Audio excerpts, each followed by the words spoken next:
به غم کسی اسیرم که ز من خبر ندارد.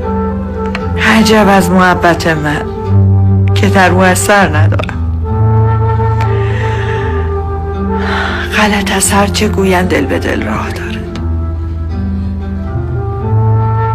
دل من ز غصه خون شد، دل او خبر ندارد.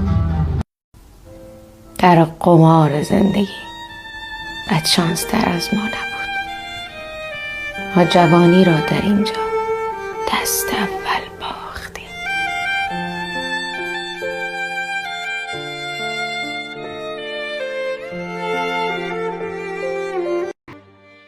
معنی بخشیدن یک دل به یک لبخند چیست؟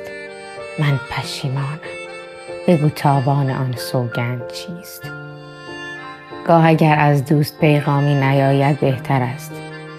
داستانهایی که مردم از تو میگویند چیست؟ خود قضاوت کن اگر درمان دردم عشق توست. این سر آشفته و این قلب ناخرسند چیست؟ چند روز از عمر گلهای بهاری مانده است. ارزش جان کندن گلها در این یک چند چیست؟ عشق، نفرت، شوق، بیزاری، تمنا یا گریز، حاصل آغوش گرم آتش و اسفند چیست؟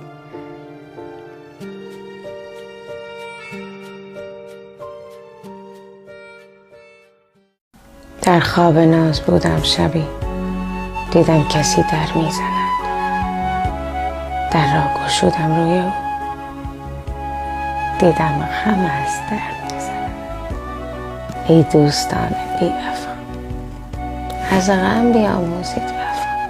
غم با همه بیگانگی هر شب به من سر میزند.